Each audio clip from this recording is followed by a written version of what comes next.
Hoy la Iglesia celebra la solemnidad de Pentecostés. Es la tercera fiesta más importante del calendario cristiano, después de la resurrección y de la Navidad. Y les voy a comentar los dos textos que conmemoran este acontecimiento. Veamos primero lo que nos dice el Evangelio, que es el de Juan 20, 19 al 23. Se los leo. Al anochecer de aquel día, el primero de la semana, estaban los discípulos en casa, con las puertas cerradas por miedo a los judíos. Y en eso entró Jesús, se puso en medio y les dijo: «Paz a ustedes». Y diciendo esto, les enseñó las manos y el costado. Y los discípulos se llenaron de alegría al ver al Señor. Jesús repitió: «Paz a ustedes. Como el Padre me ha enviado, así también los envío yo». Y dicho esto, exhaló su aliento sobre ellos y les dijo: «Reciban el Espíritu Santo. A quienes les perdonen los pecados, les quedan perdonados. A quienes se los retengan, les quedan retenidos».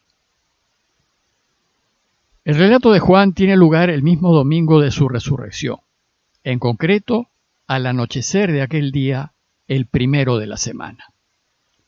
El texto dice que estaban todos los discípulos en su casa, con las puertas cerradas por miedo a los judíos.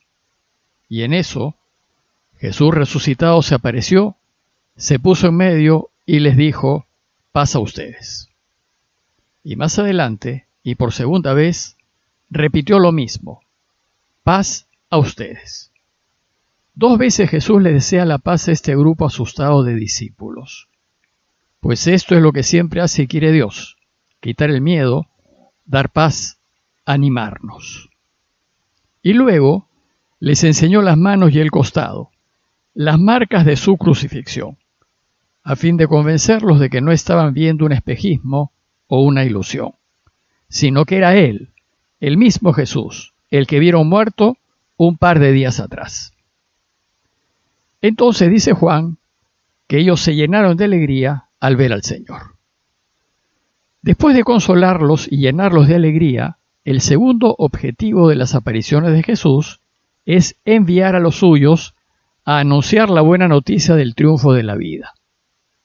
Y les dijo: «Como el Padre me ha enviado, así también los envío yo».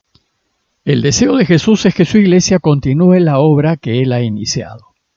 Pero para hacerlo, necesita la ayuda de Dios mismo, y para ello les dona el Espíritu Santo. Y entonces, dice el texto, Jesús exhaló su aliento sobre ellos y les dijo: «Reciban el Espíritu Santo. A quienes les perdonen los pecados les quedan perdonados, y a quienes se los retengan les quedan retenidos». Pues bien, este regalo de Dios es el motivo de la fiesta de hoy.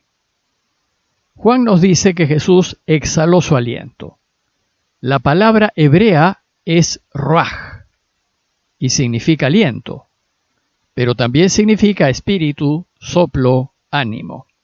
Por tanto, se puede también decir que Dios exhaló su espíritu sobre ellos. Es ese mismo espíritu o soplo que dio vida a Adán en los inicios de la creación. Y ahora, ese espíritu da vida a su iglesia que estaba atemorizada y a punto de desmembrarse. El Espíritu Santo la revive, la revitaliza, la llena de fuerzas y energía y la pone en camino. Y hoy, esta misma iglesia somos nosotros, que después de 2000 años nos encontramos celebrando el regalo del Espíritu Santo. Y entonces, con la compañía de Dios Espíritu Santo, la iglesia empieza a actuar con una autoridad delegada por Dios. Va a actuar en nombre de Dios y a desempeñar su misión en su nombre y apoyada por Él. Por eso perdona en nombre de Dios, no por propia autoridad, sino por encargo de Dios mismo. De esta reflexión breve del Evangelio podemos concluir, primero, que el Espíritu Santo aparece en el nacimiento de la iglesia, para constituirla, cristalizarla, reforzarla y acompañarla en su misión.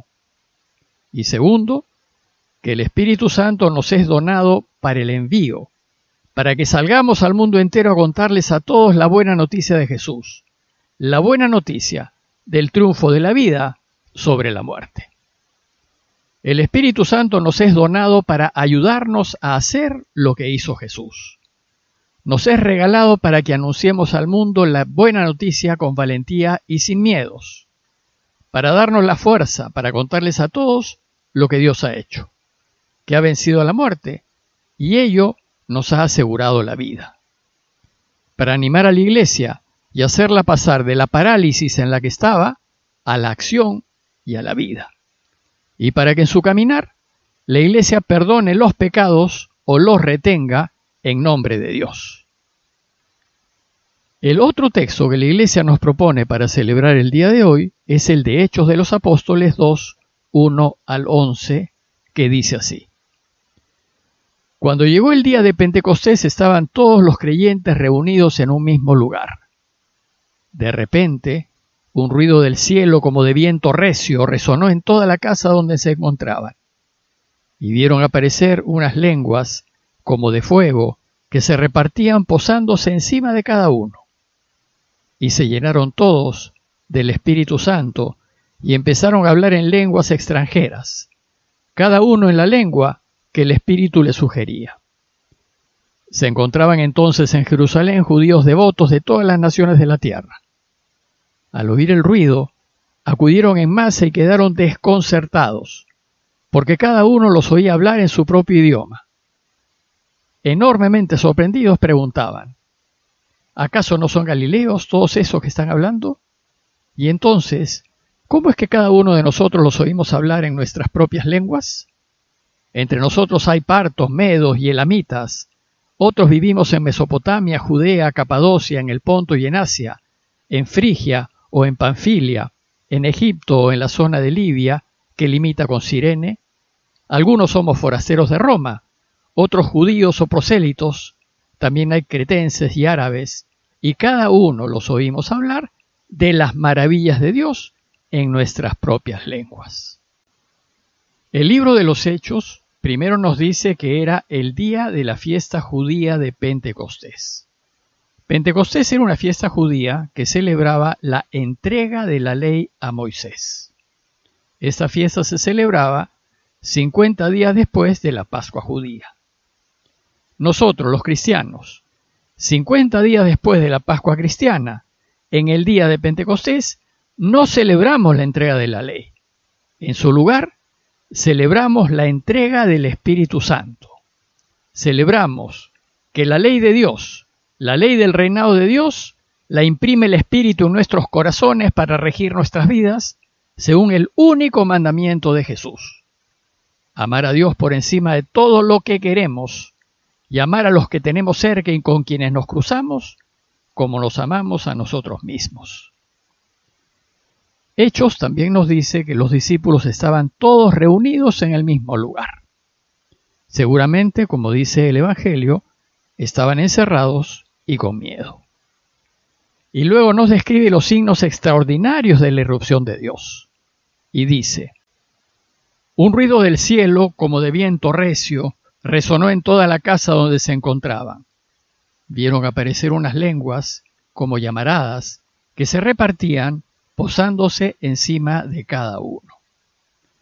Tanto el ruido del cielo, como el fuerte viento que retumbó en la casa, y como las lenguas de fuego que se posaron sobre cada uno, recuerdan los signos anunciados de los últimos tiempos, cuando Dios llegará a regir la tierra.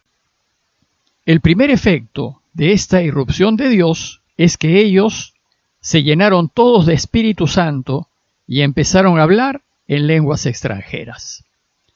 El hablar lenguas extranjeras expresa la misión, el envío, la tarea de la iglesia. Refleja lo que hizo la iglesia cuando recibió el Espíritu Santo. Salió al mundo entero. Y esto, dice el texto, sorprendió a todos los presentes. ¿No son galileos todos esos que están hablando? Entonces, ¿cómo es que cada uno los oímos hablar en nuestras lenguas nativas? ¿Y de qué hablaban los discípulos? Nos dice Lucas que hablaban de las maravillas de Dios. Y esto es lo que debemos anunciar, las maravillas de Dios. Dice, cada uno los oímos hablar de las maravillas de Dios en nuestras propias lenguas. Dios nos dona el Espíritu Santo para salir y contarle al mundo entero que Dios nos quiere y que su deseo es que vivamos para siempre con Él. Y que cuando salga a anunciar esta buena noticia a todos los pueblos, a aquellos pueblos que hablan diversas lenguas, Él acompañará a su iglesia gracias al don del Espíritu Santo. Gracias al Espíritu Santo, la iglesia venció el temor y con valor, fuerza y energía se repartió por el mundo entero para anunciar las maravillas que ha hecho Dios con nosotros. La misión de la iglesia es para todos y por eso se llama católica. Católico viene del griego katolikos, que quiere decir universal. La iglesia es universal y empezó a llamarse a sí misma católica o universal desde inicios del segundo siglo, en los años en que recién salía a la luz el Evangelio de Juan, porque está abierta a todos y es para beneficio de todos. Y en efecto, el libro de los Hechos hace mención de todo el mundo conocido de la época. Se encontraban entonces en Jerusalén judíos devotos de todas las naciones de la tierra. Y los testigos reconocen que entre nosotros hay partos, medos y elamitas. Otros vivimos en Mesopotamia, Judea, Capadocia, en el Ponto y en Asia, en Frigia o en Panfilia, en Egipto o en la zona de Libia que limita con Cirene. Algunos somos forasteros de Roma, otros judíos o prosélitos, y también hay cretenses y árabes. Y menciona que todos los pueblos son capaces de escuchar en sus propias lenguas las maravillas de Dios, pues dice, cada uno los oía hablar en su propio idioma. En conclusión, la fiesta que hoy celebramos celebra también el nacimiento de la iglesia. Una iglesia que fue concebida en la resurrección de Jesús y que ahora, gracias a la donación del Espíritu Santo, sale a la luz, se consolida y se abre al mundo a fin de llevar a todas las naciones y a todas las lenguas la buena noticia de Jesús. Celebremos también nosotros y demos gracias a Dios por no dejarnos solos en la tarea que nos ha encomendado. Si bien Jesús ya no está físicamente con nosotros, contamos ahora con la compañía del Espíritu Santo, que es el Espíritu de Jesús, para salir al mundo a contarles a todos lo bueno que es y las maravillas que ha hecho con nosotros, y anunciarles a todos que si caminamos el camino de Jesús, viviremos para siempre. Pidámosle al Señor su ayuda, para sentir esa confianza y esa seguridad de sabernos acompañados de Él en nuestro deseo de anunciar a todos con nuestro testimonio de vida que somos de los suyos. Parroquia de Fátima, Miraflores, Lima.